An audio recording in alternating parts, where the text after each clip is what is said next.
Hello friend, आप लोगों का स्वागत है हमारे इस यूट्यूब परिवार पाठशाला एकेडमी में। कैसे हैं आप लोग? आशा करते हैं आप लोग अच्छे होंगे, स्वस्थ होंगे और मन लगाकर पढ़ाई कर रहे होंगे। और 10th में 450 लाने का पूरा प्रयास में पूरे लगन से आप लोग मेहनत करते हुए पढ़ रहे होंगे। सभी सब्जेक्टों का ध्यान में रखते हुए सभी सब्जेक्ट को आसानी से पाठशाला एकेडमी के द्वारा आप लोग पढ़ रहे होंगे। ठीक है, चलिए आज हम लोग हिस्ट्री पढ़ेंगे। चैप्टर 1, यूरोप में राष्ट्रवाद। यूरोप में राष्ट्रवाद, तो इसमें क्लास 10, देखिए आप लोग, ये क्लास 10 का है। ये लेक्चर नंबर 2 है। लेक्चर नंबर 1 हो चुका है। ठीक है, तो आप लोग इसको पीछे देख सकते हैं। पीछे वाले लेक्चर को जो अवश्य देख लीजिएगा, तब इस लेक्चर में आप लोगों को समझ में आएगा। ठीक है, तो पहला चैप्टर है यूरोप में राष्ट्रवाद। पहला चैप्टर में क्या है? यूरोप में राष्ट्रवाद। तो उसके बारे में हम लोग बता चुके हैं कि राष्ट्रवाद होता क्या है, ये सब के बारे में बता चुके हैं पहले लेक्चर में। तो आप लोग जरूर इस अगले लेक्चर को, मतलब लेक्चर नंबर 1 को अवश्य देख लीजिएगा। चलिए आइए, अब क्या है? नेपोलियन के द्वारा किए गए काम। अब क्या हुआ कि नेपोलियन जब वहाँ पर फ्रांस का राजा बना, सबसे पहले क्रांति कहाँ से स्टार्ट हुई? फ्रांस से। तो फ्रांस का राजा जब बना नेपोलियन, तो उसके बाद नेपोलियन बढ़िया विचारधारा के था। लुइस 16वां जैसा नहीं था ये। ठीक है, इसलिए वह सोचता था कि फ्रांस का पूरा विकास हो। वो मतलब एक तरह से राष्ट्रवादी था, तो वो सोच रहा था कि फ्रांस का बहुत बढ़िया तरीके से बहुत बड़ी तरक्की हो। इसके लिए उसने बहुत सारे काम किए। तो कुछ कुछ ऐसे काम है नेपोलियन के द्वारा किए गए काम। नेपोलियन के द्वारा किए गए काम क्या क्या नेपोलियन ने किया? राष्ट्रवाद के प्रसार में योगदान। राष्ट्रवादी था, तो वो राष्ट्रवाद के प्रसार मतलब प्रचार प्रसार में कि ये होना चाहिए, राष्ट्रवाद जब हो गया है तो ये होना चाहिए। तो उन्होंने, नेपोलियन ने क्या क्या काम कराया? ये चीज़ काम कराया। क्या क्या कराया? तो इस प्रकार से आप लोग लिख सकते हैं। कैसे? पहला नंबर में हम लोग क्या लिखेंगे? विशेषाधिकार को समाप्त कर दिया। वहाँ पर जब राजतंत्र था, ठीक है, राजतंत्र था, लेकिन वहाँ पर ये एक तरह से वोट देने का ये होता है था। तो उसमें क्या था कि जो पैसे वाले लोग थे और सामंत वर्ग थे, ठीक है, ऊंचे वर्ग के लोग थे, उसके उन लोगों को ये वोट देने को दिया जाता था। ठीक है, लेकिन उस समय फिर क्या कर दिया? विशेषाधिकार, मतलब किसी को विशेष अधिकार नहीं दिया गया, सभी एक समान हैं, सब नागरिक हैं फ्रांस के। ठीक है, तो इस प्रकार से उन्होंने किया, विशेषाधिकार को समाप्त कर दिया। विशेष अधिकार किसी को नहीं, सामंत नहीं, उच्च वर्ग नहीं, सभी एक समान रहेंगे।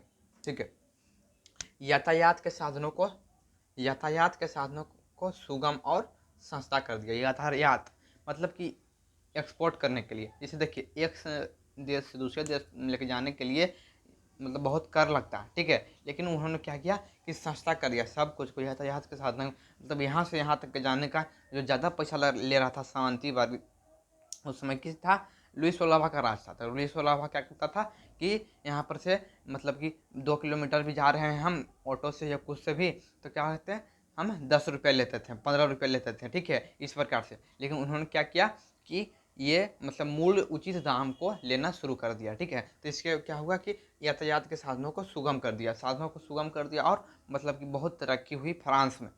किन्होंने कराया? तो नेपोलियन ने कराया। उसके बाद देखिए क्या है, संचार व्यवस्था को अच्छा और सुगम कर दिया। संचार व्यवस्था, संचार मतलब क्या होता है? बातचीत दो लोगों में जब बातचीत होती है उसको क्या कहते हैं? संचार कहते हैं। तो संचार व्यवस्था को अच्छा कर दिया। कैसे कर दिया अच्छा? तो संचार व्यवस्था को इसलिए अच्छा कर दिया, क्यों? कि संचार को जब बातचीत होती थी तो उसमें विकास हुआ। ठीक है, मतलब कि कुछ भी दिक्कत होता था तो डाक के द्वारा, कुछ के द्वारा आप लोग एक जगह से दूसरे जगह पर भेज सकते थे। संचार की व्यवस्था को अच्छा कर दिया। ठीक है, उसमें तो मोबाइल की नहीं था, मोबाइल उसमें नहीं था। तो देखिए, उसके बाद क्या कहते हैं, आर्थिक समानता को दूर करने का प्रयास किया गया। आर्थिक समानता को दूर करने का प्रयास किया गया मतलब कि जो आर्थिक रूप से कमज़ोर थे, उन्होंने उसको ऊपर क्या किया कि उनको मतलब आर्थिक सहायता पहुंचाई नेपोलियन बोनापार्ट ने। ठीक है, और मतलब उनको आर्थिक रूप से मदद किया। ठीक है, तो आर्थिक असमानताओं को दूर किया, मतलब सब समान रहे। ठीक है, सभी को मतलब बढ़िया तरीके से रहने का आज़ादी दिया गया। उसके बाद क्या है, सामंती व्यवस्था को समाप्त कर दिया। जो सामंती व्यवस्था था, अभी बता रहे थे कि सामंती व्यवस्था क्या होता है, जो पहले लेक्चर में बता चुके हैं। तो सामंती व्यवस्था, जो सामंत जहाँ मंता रहते थे, जैसे अभी के भारत में पहले क्या रहते थे, जमींदार रहते हैं, उसी को क्या कहते हैं, सामंत कहते हैं। तो सामंती व्यवस्था को वो पूरा हटा दिया कि अब सामंत लोग नहीं रहेंगे, ठीक है, अपना अपना काम करते जाइए, बस यही, ठीक है। तो सामंत किस लिए रहते थे, टैक्स को वसूलने के लिए रहते थे, ज़्यादा टैक्स लेते थे, इसलिए उनको सामंती व्यवस्था को हटा दिया, सब अपना अपना रहो आज़ादी से, ठीक है। उसके बाद सभी नागरिकों के लिए एक समान कानून बनाएगा, जो सभी नागरिकों के लिए एक समान कानून, मतलब उस समय क्या था, लुईस वाला के राज में, क्या कि सामंतों को कुछ नहीं, मतलब उसको कोई सज़ा नहीं था, लेकिन जो निम्न वर्ग के लोग थे उसको बहुत सज़ा था, कुछ भी करने पर बहुत सज़ा मिलता था, ठीक है। तो इसलिए क्या हुआ कि सभी के लिए एक समान कानून बनाया गया, और समान कानून का नाम क्या था, तो जब नेपोलियन राजगद्दी पर बैठा था उसी वर्ष क्या किया कि वो नेपोलियन संहिता नामक एक कानून बनाया, ठीक है, अपना एक कानून बनाया, उसी को क्या कहते हैं, नेपोलियन संहिता के नाम से जाना जाता है, जो नेपोलियन ने कानून बनाया। तो क्या है, सभी नागरिकों के लिए समान कानून बनाया, जो कानून नेपोलियन ने बनाया था उसी को सब लोग पालन करेंगे, चाहे सामंत रहें चाहे कोई रहे, अब सामंती वर्ग खत्म, ठीक है। उसके बाद क्या है, शिक्षा में सुधार किया, वहाँ पर मतलब लुईस सोलाबा शिक्षा नहीं देना चाहता था, इससे शिक्षित हो जाएंगे आदमी, उसको पता चल जाएगा कि आप क्या कर रहे हैं, ठीक है, तो क्या करेगा, आपका विरोध करने लगेगा, ठीक है। इसलिए क्या किया कि शिक्षा में वहाँ पर मतलब शिक्षा पर कोई ध्यान नहीं दिया जाता था, मतलब गरीब के बच्चों को पढ़ने नहीं दिया जाता था। लेकिन क्या किया, नेपोलियन जब आया तो उसके बाद क्या किया कि यहाँ पर बढ़िया कॉलेज बनवाया, बढ़िया स्कूल बनवाया, वहाँ पर बढ़िया शिक्षा की सुविधा देने लगा वहाँ पर, ठीक है। तो वहाँ पर विकास हुआ, विकास हुआ राष्ट्रवाद, ठीक है। अब अगला क्वेश्चन क्या है, ठीक है, तो इस प्रकार से आप लोग लिख सकते हैं नेपोलियन के द्वारा किए गए काम और योगदान, उसका योगदान क्या रहा फ्रांस में, ठीक है। तो फ्रांस में ये सब नेपोलियन का योगदान रहा। उसके बाद हम लोग क्या देखेंगे कि उदारवादी राष्ट्रवाद से आप क्या समझते हैं, उदारवादी राष्ट्रवाद से आप क्या समझते हैं, मतलब उदारवादी राष्ट्रवाद क्या होता है, उदारवादी राष्ट्रवाद क्या होता है उसके बारे में हम लोग पढ़ेंगे। तो यहाँ पर उत्तर है, ठीक है, यहाँ पर उत्तर, उदारवादी एक अलग विचारधारा के लोग थे, मतलब एक अलग विचारधारा के लोग थे, ठीक है। कैसे विचारधारा के लोग थे, तो देखिए, जो आर्थिक समानता पर बल देते थे, मतलब कि उदारवादी का मतलब हो गया कि जो आर्थिक समानता पर, जैसे राष्ट्रवादी हो गया, तो राष्ट्र के प्रति सोचता था उसको कहते थे राष्ट्रवादी। तो यहाँ पर उदारवादी क्या हो गया, तो जो आर्थिक समानता पर बल देता था, मतलब आर्थिक समानता के बारे में, आर्थिक के बारे में जानता था, ठीक है, उसके बारे में जानता था, उसको क्या कहते थे, उदारवादी राष्ट्रवाद कहते थे। उदारवादी राष्ट्र एक अलग विचारधारा के लोग थे, आर्थिक समानता पर बल देते थे। उदारवादी राष्ट्रवाद के तहत आर्थिक समानता के आधार पर गरीबों को आगे बढ़ने का बल दिया गया, मतलब उदारवादी लोग थे वो क्या करते थे कि गरीबों को मतलब शिक्षित करने में, आर्थिक रूप से मदद पहुंचाने में क्या करते थे, आगे रहते थे, देखिए, उनको मदद कर पहुंचाने का कार्य करते थे। तो यही हो गया क्या, आपका उदारवादी राष्ट्रवाद। तो उदारवादी राष्ट्रवाद आप लोग इस प्रकार से लिखेंगे तो बढ़िया नंबर से मिल सकता है, ठीक है। तो ये सब क्वेश्चन कितने नंबर में आ सकता है, आप लोगों का 2 नंबर के क्वेश्चन में ये सब आप लोगों को आ सकता है। तो आप लोग बनाइएगा तो आपको 2 में 2 नंबर पूरा मिल सकता है, ठीक है। उसी प्रकार से अब अगला क्वेश्चन क्या है, उदारवादी राष्ट्रवाद के मूल सिद्धांत। अब उदारवादी जो लोग थे उनको मतलब उनका विशेष काम क्या था, जैसे कोई विभाग हो गया, शिक्षा विभाग हो गया, तो शिक्षा विभाग का काम क्या है कि शिक्षा में उसको जितना बढ़िया से बढ़िया सुधार कर सके, वो ये काम कर सकता है, ये 10th का एग्ज़ाम प्रिपरेशन कराएगा, 12 का कराएगा, ये सब का प्रिपरेशन कराएगा, एग्जाम को दिलवाने का काम करेगा, ठीक है, लेने का काम करेगा। तो क्या हो गया, तो उदारवादी राष्ट्रवाद जो थे वो क्या क्या कि उनका क्या काम था, तो देखिए क्या काम था, यह सामंत पादरी चर्च के खिलाफ थे, मतलब ये सोचते थे कि नहीं सामंत रहे, नहीं पादरी रहे और नहीं चर्च रहे, मतलब चर्च नहीं रहे। तो इस प्रकार से वो लोग सोचते थे, जो सामंती उदारवादी राष्ट्रवाद था, तो ये सब सोचता था उसके आधार पर। फिर क्या था, समाज में आर्थिक समानता लाने का प्रयास लाना चाहते थे, मतलब क्या क्या कि समाज में आर्थिक समानता लाना चाहते थे, मतलब सभी गरीब अमीर कुछ नहीं, सभी एक समान रूप से रह सकते हैं फ्रांस में। तो ये सोचते थे उदारवादी राष्ट्रवादी के लोग, ये सोचते थे। उसके बाद क्या है, निजी संपत्ति की सुरक्षा पर बल दिया गया। अब निजी संपत्ति पर जो सुरक्षा का बल दिया गया, निजी संपत्ति मतलब किसी का विशेष रूप से धन जो है, ठीक है, निजी संपत्ति मतलब कोई राजा आदमी है तो उस पर बल दिया गया कि नहीं तुम्हारा ही रहेगा, ठीक है। तो यही प्रकार से क्या हो गया कि निजी संपत्ति पर बल दिया गया, निजी पर बल दिया गया। इसी प्रकार से आप लोगों को लिखना है कि उदारवादी राष्ट्रवाद के मूल सिद्धांत क्या थे। तो मूल सिद्धांत के बारे में आप लोगों को ये सब लिख देना है, तो आप लोगों को यह 2 नंबर के रूप में मिल जाएगा, 2 नंबर आप लोगों को मिल जाएगा। तो इसका आप लोग स्क्रीनशॉट लेना चाहते हैं तो ले सकते हैं, ठीक है। चलते हैं हम लोग चलते हैं अगले स्लाइड में।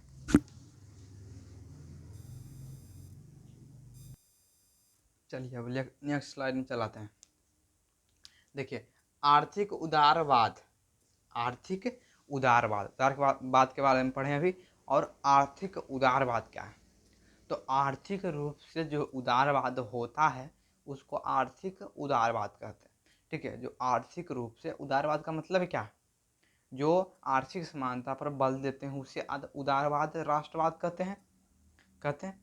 तो उदारवाद, आर्थिक उदारवाद, तो इसका काम क्या था आर्थिक उदारवाद का?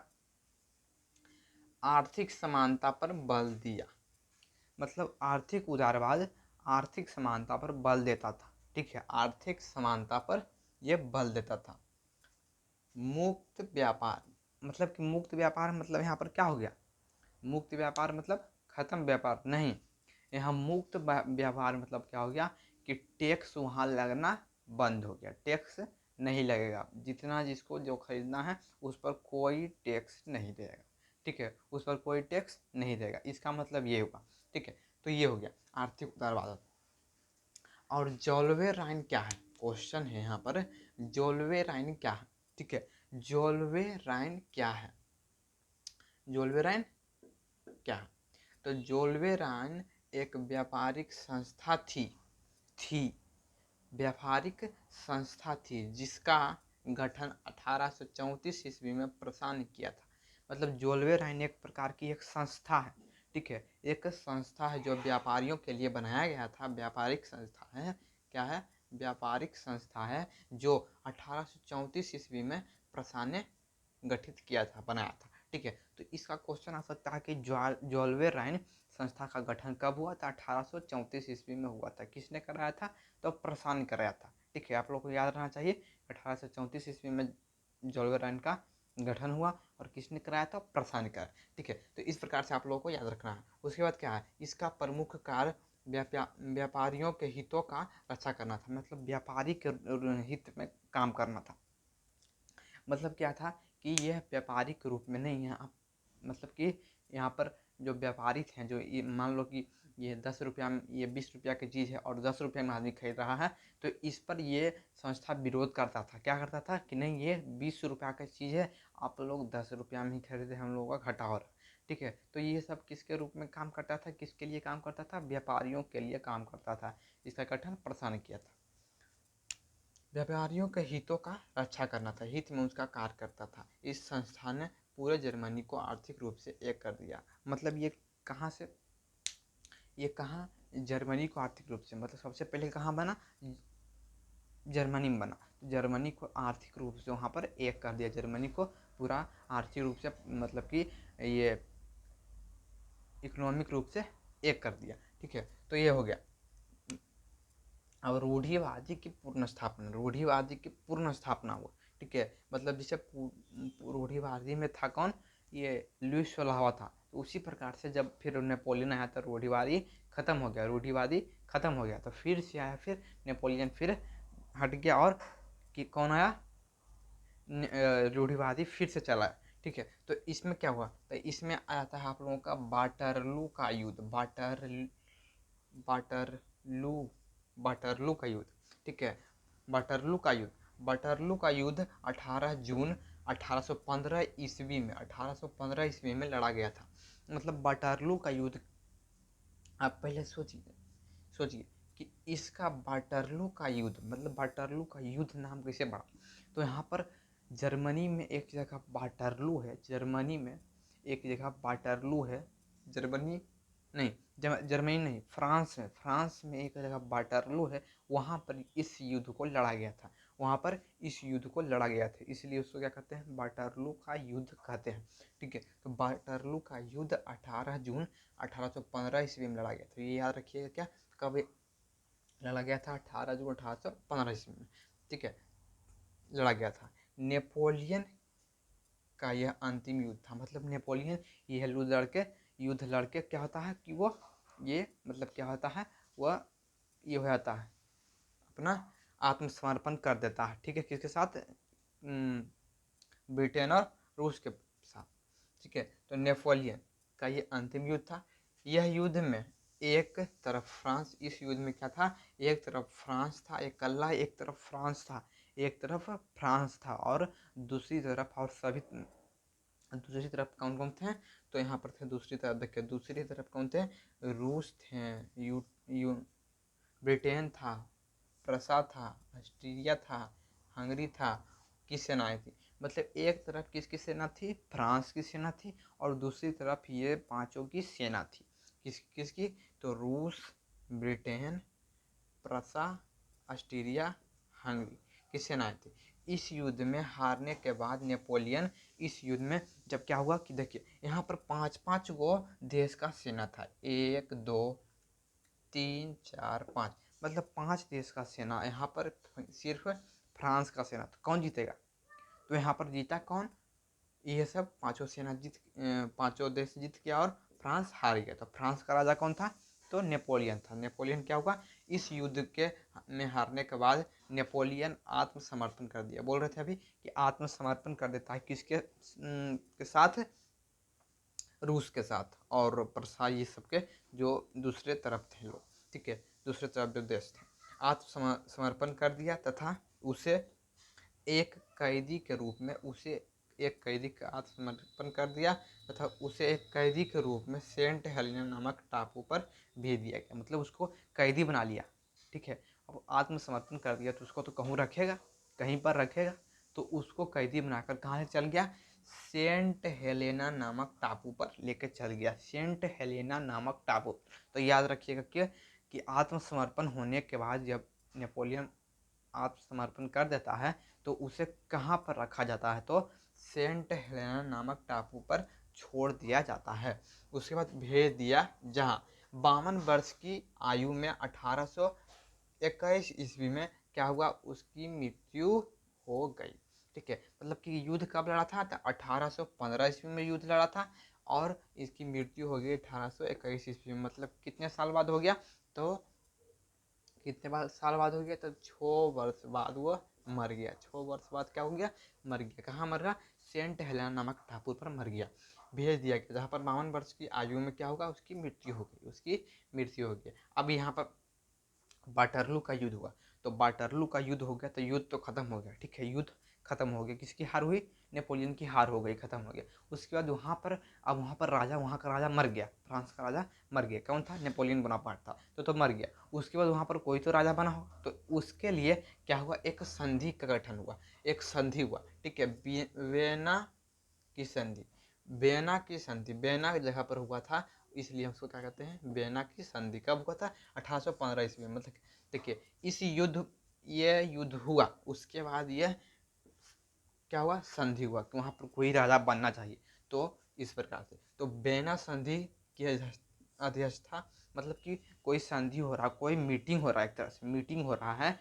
ठीक है, तो उसमें कोई तो अध्यक्ष होगा। ठीक है, कुछ दिन पहले G20 का बैठक हुआ था भारत में, तो उसका अध्यक्ष कौन था, तब हमारे प्रधानमंत्री श्री नरेंद्र मोदी जी थे। ठीक है, तो वहाँ का कौन था अध्यक्ष, ऑस्ट्रिया का चांसलर मेटरनिक था, मतलब मेटरनिक था। यहाँ पर आप लोगों का क्या है, मेटरनिक था। कहाँ, बेना संधि का अध्यक्षता कौन कर रहा था, मेटरनिक। क्या था वो, ऑस्ट्रिया का चांसलर। चांसलर मतलब क्या होता है, चांसलर मतलब होता है, वहाँ पर ऑस्ट्रिया में राजा को ही क्या बोला जाता है, चांसलर बोला जाता है। ठीक है, तो यहाँ पर हो गया क्या, ऑस्ट्रिया का चांसलर था, जो बेना संधि का अध्यक्षता कर रहा था। अब बेना सम्मेलन क्या है, बेना सम्मेलन क्या है, ठीक है, बेना सम्मेलन का लक्ष्य क्या था। अब बेना संधि जो हुआ, ठीक है, इसको सम्मेलन भी कह सकते हैं। तो बेना जो सम्मेलन हुआ उसका क्या उपलब्धि रहा, क्या उससे क्या उसका लक्ष्य था, ठीक है, उसका लक्ष्य क्या था, क्या उससे हमको फ़ायदा हुआ, उसको क्या फ़ायदा हुआ, इसको क्यों करना ज़रूरी था। ठीक है, तो यहाँ पर देखें, वेना सम्मेलन का उद्देश्य नेपोलियन के द्वारा यूरोप की राजनीति में लाए गए परिवर्तन को समाप्त करना है, करना। ठीक है, मतलब कह रहा है कि वेना सम्मेलन इसलिए किया गया क्योंकि नेपोलियन ने फ्रांस में मतलब पूरे यूरोप में अपना प्रदर्शन दिखाया था। मतलब जब ये फ्रांस का राजा जब बन गया तो सभी देश पर वो कब्जा करना चाहता था, मतलब कब्जा नहीं करना चाहता था, सभी देश की स्थिति यूरोप में की स्थिति अच्छी नहीं थी, मतलब वहाँ पर राष्ट्रवाद की भावना मतलब नहीं थी। ठीक है, तो वहाँ पर उसको बताना चाहता था कि आपके राज्य में ये चीज़ कमी है, आप लोगों को ये राजा आप लोगों को एक तरह से गुलाम बना के रखे हुए हैं, इस प्रकार से वो समझाना चाहता था। तो धीरे धीरे वो अगल बगल के इटली जर्मनी ये सब राष्ट्र को क्या कहते हैं कब्जा करके वहाँ पर अपना राजा बनकर उसको वहाँ के आदमियों को क्या बताना चाहता था, क्या आप लोगों की स्थिति को बताना चाहता था। वो वहाँ के जो आदमी रहते थे वहाँ की स्थिति को बताना चाहता था कि आपकी स्थिति ऐसी है तो हम सुधारें। तो इस प्रकार से वो किया, तो राजनीति में लाए गए परिवर्तन को वहाँ पर मतलब यूरोप की राजनीति में परिवर्तन लाया था कुछ। ठीक है, और पुरानी व्यवस्था को लागू करना था, मतलब और पुरानी व्यवस्था, मतलब कि अब ये नेपोलियन तो मर गया, तो नेपोलियन तो बढ़िया बढ़िया काम कर रहा था, राष्ट्रवादी वहाँ पर विकास बहुत ज़्यादा होगा, तो क्या होगा उसको पीछे तो लग जाएगा आदमी। ठीक है, जो बढ़िया आदमी जो बढ़िया काम करता है उसको क्या, उसको पीछे बहुत सारे लोग खराब लोग लग जाते हैं कि नहीं। तो क्या, तो वहाँ पर सब लोग लग गए इस पर। ठीक है, तो ये तो चल गया, हार गया अपना युद्ध में सेंट हेलेना नामक टापू पर गया, उसके बाद 1821 ईस्वी में मर भी गया। ठीक है, उसके बाद क्या हुआ, तो बेना जो सम्मेलन हुआ था उसमें क्या था कि लागू किया गया, पुरानी व्यवस्था को लागू किया गया। अब जैसे लुई 16वां का जो राज था, लुई 16वां जब था, ठीक है, जब लुई 16वां राज कर रहा था जिस, ठीक है, उस समय जैसे जनता की स्थिति थी उसी प्रकार से फिर स्थिति जनता की आ गई, उसी प्रकार से फिर स्थिति जनता की आ गई। ठीक है, पुरानी व्यवस्था को लागू कर दिया 1889। ठीक है, 1889 ईस्वी से 1815, 1889 ईस्वी में क्या हुआ था, फ्रांस की क्रांति। क्या हुआ था, फ्रांस की क्रांति, फ्रांस की क्रांति, फ्रांस की क्रांति हुआ, फ्रांस की क्रांति हुआ। ठीक है, फ्रांस की क्रांति हुआ था।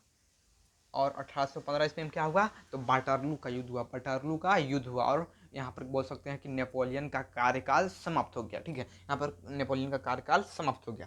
तक जो भी घटना घटा हुआ है, जो घटना घटा, जो जब ये लुई 16 हट गया तो जिसे नेपोलियन बोनापार्ट आया, तो उसके बाद जितना भी घटना हुआ वहाँ पर उसे दोहराना न जाए, मतलब दोहराया न जाए, फिर से बढ़िया काम करना नहीं, खराब व्यवस्था में फिर से चलाना। ठीक है, तो उसे दोहराया नहीं जाए। और नेपोलियन के द्वारा जो भी विकास का आंदोलन चलाया जाता था, वहाँ पर विकास बहुत कर रहा था नेपोलियन, वहाँ का विकास कर रहा था फ्रांस का। ठीक है, क्या कर रहा था, वहाँ पर स्कूल की अच्छी व्यवस्था करा रहा था, कॉलेज की अच्छी व्यवस्था करा रहा था, हॉस्पिटल सब चीज़ की अच्छी व्यवस्था, नौकरी की व्यवस्था व्यवस्था सब कुछ की व्यवस्था अच्छी तरीके से वो करा रहा था। ठीक है, तो विकास का आंदोलन को क्या कहा कि बंद किया जाए वहाँ पर, इस सम्मेलन के अनुसार वहाँ पर जितना भी विकास का आंदोलन चल रहा है वहाँ पर बंद कर दिया जाए, उसे दबा दिया जाए, मतलब उसको वो आंदोलन वहीं पर बंद कर दिया जाए, अब फिर से पुरानी व्यवस्था में हम लोग चलाएंगे। और कहा गया कि यूरोप में जैसी स्थिति थी, मतलब और कहा गया इस सम्मेलन में कि यूरोप में जैसी स्थिति थी, पुरानी जैसी स्थिति थी उसी प्रकार से बनी रहेगी, उसी उसमें कोई परिवर्तन नहीं होगा, मतलब उसी प्रकार से बनी रहेगी। ठीक है, तो ये होता है, क्या होता है, वियना सम्मेलन का यही लक्ष्य था कि वहाँ पर पुरानी व्यवस्था को लागू करना था, मतलब नेपोलियन की जितना भी विकास का आंदोलन चला रहा था उसको बंद करके पुरानी व्यवस्था को लाना था। ठीक है, तो हम चलते हैं अगले स्लाइड में, आप लोग का स्क्रीनशॉट लेना चाहते हैं तो ले सकते हैं।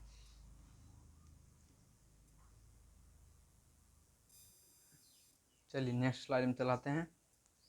देखिए नेक्स्ट स्लाइड में क्या है, अब देखिए जब वेना सम्मेलन हुआ उसके बाद क्या होगा कि उसकी कुछ उपलब्धियां हुई होगी कि क्या क्या वहाँ पर बदलाव किया गया, वहाँ पर बोला गया था कि बदलाव क्या क्या किया गया था। ठीक है, तो यहाँ पर बदलाव हम लोग लिख दिए हैं। तो क्या लिखे हैं हम लोग, देखिए क्या है, पहला नंबर में नेपोलियन के द्वारा जीता गया क्षेत्र को वापस कर दिया गया। मतलब हम बोल रहे थे कि नेपोलियन जब फ्रांस का राजा बन गया था उसके बाद अगल बगल के यूरोप के सभी देशों पर कब्जा करने लगा था, क्योंकि वहाँ पर की भी स्थिति फ्रांस जैसा ही अच्छा बेहतर होने लगे। ठीक है, इसलिए उस पर कब्जा करने लगा था। तो उसके बाद क्या हुआ, जब नेपोलियन हार गया तो उसके बाद क्या कहा गया वेना सम्मेलन के अनुसार कि जितना भी जो क्षेत्र अगल बगल जो देश के क्षेत्र जो जीता था नेपोलियन, उसको क्या किया गया, सभी देशों मतलब जिसका जो जीता था उसी को फिर लौटा दिया जाए, इसके अनुसार कहा गया। उसके बाद दूसरा में क्या कहा गया कि इटली को 300 छोटे छोटे राज्यों में खंडित करना। मतलब इटली को 300 छोटे छोटे राज्यों में खंडित करना। मतलब ठीक है, ये हो गया आपका यूरोप महादेश है। ठीक है, यहाँ पर क्या है कि इटली ऐसे कुछ है, तो इटली को क्या किया, इसको हम छोटे छोटे राज्यों में 300 छोटे छोटे राज्यों में, समझ लीजिए कितना छोटा छोटा कर दिया हुआ। ठीक है, इटली तो छोटा है ही है, लेकिन उसके बाद भी क्या किया गया, उसको 300 छोटे छोटे राज्यों में और बांट दिया गया। ठीक है, और सबका नया नया मतलब अपना अपना, सब लोग अपना अपना एक झंडा बना लिए। ठीक है, ठीक है, उसके बाद क्या है, इटली पोलैंड का एक भाग मिला। मतलब इटली को पोलैंड का एक भाग मिला। मतलब इटली को जो इटली है उसका पोलैंड जो है, पोलैंड को भी मतलब खंडित कर दिया गया, उसको एक भाग मिला, पोलैंड को एक भाग मिला। अतः इस प्रकार से प्रतिक्रियावादी शक्ति का विजय हुआ। मतलब प्रतिक्रियावादी शक्ति यहाँ पर कौन हो गया, तो वीना सम्मेलन में जितने भी देश थे उसको कहा जाता है। ठीक है, फिर क्या हुआ कि फ्रांस को दो हिस्सों में बांट दिया गया। मतलब फ्रांस जो है उसको दो हिस्सों में बांट दिया गया। ठीक है, यहाँ पर दो हिस्सों में बांट दिया गया फ्रांस को। फ्रांस के ऊपर भारी जुर्माना लगाया गया। मतलब यह क्या था, मेटरनिक था जो अध्यक्षता कर रहा था, वो फ्रांस के ऊपर बहुत जुर्माना लगा दिया कि नहीं, तुम दूसरे राज्य पर कब्जा किया था तो ये चीज़ आप तुमको कर के रूप में देना होगा। तब यहाँ पर जुर्माना बहुत लगाया। जुर्माना का मतलब यहाँ पर क्या हो गया, टैक्स, यहाँ टैक्स हो गया। ठीक है, और उसके बाद फिर क्या, जो लुई 16वां था, पहले जो राज कर रहा था फ्रांस में, वो किस राजवंश से था, तो बुर्बो राजवंश था। तो बुर्बो राजवंश का फिर से स्थापना हुआ। बुर्बो राजवंश की पूर्ण स्थापना, और लुईस 18वां को गद्दी पर बिठाया गया। मतलब लुई 18वां अब बैठा गद्दी पर नेपोलियन के बाद। ठीक है, नेपोलियन के बाद कौन बैठा, लुई 16वां 18वां, जो कहाँ किस राजवंश का था, बुर्बो राजवंश का था। तो आप लोगों से पूछ सकता है कि लुई 16वां और 18वां किस राजवंश से था, तो बुर्बो राजवंश से था। तो आप लोग याद रखिएगा कि सबसे पहले जो ये ऐसा भी क्वेश्चन पूछ सकता है आप लोगों को, 1789 ईस्वी के फ्रांसीसी क्रांति के समय किस राजवंश का शासन था, तो क्या लिखेंगे हम लोग, बुर्बो राजवंश का शासन था। उसके बाद अगला क्वेश्चन हम लोग क्या लाए हैं कि मेटरनिक कौन था। मेटरनिक कौन था, आप जो अध्यक्षता कर रहे हो तो आप जान रहे हैं कि चांसलर था ऑस्ट्रेलिया का, लेकिन क्या था उसके बारे में और लिखे हम लोग। तो मेटरनिक ऑस्ट्रिया का एक चांसलर था। मेटरनिक एक ऑस्ट्रिया का चांसलर था, जो एक घोर प्रतिक्रियावादी राजा था। इसका कहना था कि किसी राज्य में शासन तो करो लेकिन जनता की भलाई नहीं करो। मतलब इसका कहना था क्या था कि किसी राज्य में शासन तो करो लेकिन जनता की भलाई बिल्कुल मत करो। ठीक है, तो इसका कहना था कि किसका, मेटरनिक कौन था, जो वेनस सम्मेलन की अध्यक्षता कर रहा था, उसको मेटरनिक, वो क्या था, मेटरनिक था। ठीक है, अब मेटरनिक काल से आप क्या समझते हैं, अगला क्वेश्चन आ सकता है। ये आपको 2 नंबर में पूछा जा सकता है, लेकिन ये 5 नंबर में पूछा जा सकता है आप लोगों को। ठीक है, तो मेटरनिक काल से आप लोग क्या समझते हैं। ठीक है, मेटरनिक काल क्या है, तो मेटरनिक काल क्या हो गया, मेटरनिक के बारे में ही जो इस काल में पढ़ा जाए, जिस काल में उसका शासन काल था उसी का कहेंगे मेटरनिक काल कहेंगे। तो यहाँ पर देखेंगे 1815 से लेकर 1848 ईस्वी तक के समय को क्या कहते हैं, मेटरनिक काल कहते हैं। तो आप लोग लिख सकते हैं यहाँ पर 1815 ईस्वी, मतलब कि जिस समय से जिस वर्ष विल्ना सम्मेलन होगा उस वर्ष से लेकर 1948 में भी एक फ्रांस की क्रांति हुई थी। तो उस समय तक जितना भी जो काल कहलाया उसको क्या कहते हैं, मेटरनिक काल के नाम से जानते हैं हम लोग। ठीक है, यह ऑस्ट्रिया का चांसलर था। तो आप लोग जानते हैं कि क्या था, एक ऑस्ट्रिया का चांसलर था जो एक घोर प्रतिक्रियावादी था, ये भी जानते हैं आप लोग, व्यक्ति था। इसका मूल मंत्र क्या था, परिवर्तन में बाधा पहुंचाना था। इसका मूल मंत्र क्या था, जनता की भलाई नहीं करना था। मतलब परिवर्तन में बाधा, मतलब कहीं पर भी परिवर्तन हो रहा था, जैसे फ्रांस में परिवर्तन हो रहा था तो क्या कहा कि सभी विकास के आंदोलन को बंद किया जाए। ठीक है, तो सभी जो विकास जो का आंदोलन जो चला के गया था नेपोलियन, उसको क्या कहा कि बंद कर दिया जाए इसको। ठीक है, तो इसका काम ही क्या था कि मूल मंत्र क्या था कि परिवर्तन में बाधा पहुंचाना। अब इसने क्या क्या किया, तो यूरोप में कोई बदलाव ना हो, ये इसने कहा कि यूरोप में कोई बदलाव ना हो। ठीक है, यूरोप में जैसी स्थिति थी और वैसे ही रहेगी। सभी जगह पुरानी व्यवस्था को लागू किया जाए। सभी जगह यूरोप में सभी जगह क्या पुरानी व्यवस्था को लागू किया जाए। शासन करो लेकिन जनता की तरह का क्या है, शासन करो लेकिन किसी तरह का कोई बदलाव विकास ना होने दो। मतलब इसका कहना था कि शासन करो, कोई भी राजा को बैठा देता था किसी देश में, लेकिन कहता था कि शासन वहाँ पर करो लेकिन जनता से तुमको कोई मतलब नहीं, तुमको अपना काम करते रहना। ठीक है, तो क्या कहा कि शासन करो लेकिन किसी तरह का कोई बदलाव ना करो या विकास भी नहीं करो। ठीक है, तो ये चीज़ आपको लोग लिख लेना। उसके बाद क्या करना है कि लिखना है प्रेस पर पाबंदी। मतलब प्रेस पर पाबंदी। अब प्रेस पर पाबंदी क्यों लगा दिया, प्रेस वाले जो क्या थे उसके बारे में छाप देते थे, गलत सलत छाप देते थे। गलत सलत क्या, गलत कर ही रहा था तो गलत उसके बारे में छाप रहे थे। ठीक है, तो उस पर पाबंदी लगा दिया कि नहीं, जैसे अभी भी कोई भी जब काम होता है, जिससे कोई ख़राब काम कर देता है उसके बारे में छाप देता है तो उस पर पाबंदी लगा दिया जाता है कि तुम मेरे बारे में नहीं छापेगा। उसी प्रकार से भी कुछ दिन पहले कोई मंत्री थे वो मतलब बंद कराए हैं, तो इसी प्रकार से किया जाता है। ठीक है, तो प्रेस पर पाबंदी मतलब मेरे बारे में तुम नहीं छापेगा, मतलब प्रेस पर पाबंदी कुछ बारे में नहीं छापेगा। ठीक है, प्रेस पर पाबंदी क्यों लगाएगा, इसे वहाँ के जो प्रेस वाले थे वहाँ के बारे में छाप देते थे कि नहीं, आपका राजा ये चीज़ कर रहा है, आप लोगों को ये चीज़ नहीं होने देना चाहिए, आप लोगों पर ये अत्याचार कर रहा है ये चीज़। लेकिन उसको बोला कि नहीं बंद हो जाएगा, आप छापने ही नहीं दिया। ठीक है, मतलब तुम नहीं छाप सकता अखबार जैसे कुछ भी नहीं छाप सकता है, तब आदमी को पता कैसे चलेगा कि क्या हो रहा है। ठीक है, अभी के दुनिया में जब हम लोग पेपर पढ़ते हैं तो पता चलता है कि क्या हुआ। ठीक है, तो ये पता चलता है। उस समय उतना मोबाइल का विकास नहीं हुआ था। ठीक है, उतना स्मार्टफोन एंड्रॉयड फ़ोन नहीं था क्या जो मोबाइल पर ही सब काम हो सकते, वहाँ पर मोबाइल की कोई व्यवस्था नहीं थी। ठीक है, नुक्कड़ नाटक जो कराता था नेपोलियन बोनापार्ट, क्या कि आदमी को पता चले राष्ट्रवाद की भावना की जगह इसके उसको बंद करा दिया, इसको ख़त्म कर दिया। उसके बाद भाषण, भाषण जहाँ मन तहाँ होता था, कहीं पर भाषण हो रहा तो उसको बंद कर दिया, भाषण नहीं होगा।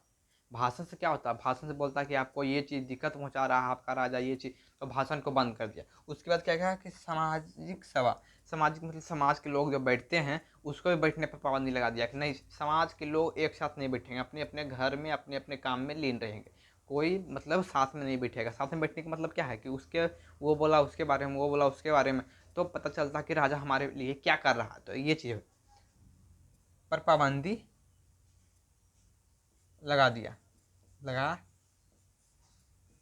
दिया इस प्रकार से। फिर स्कूल कॉलेज में जासूस लगा दिया। अब जब स्कूल कॉलेज की बढ़िया व्यवस्था किया नेपोलियन, तो उसमें क्या किया, ये जासूस लगा दिया, स्कूलों कॉलेजों में जासूस लगा दिया। कौन लगा दिया, मेटरनिक लगा दिया, स्कूल और कॉलेजों में जासूस लगा दिया।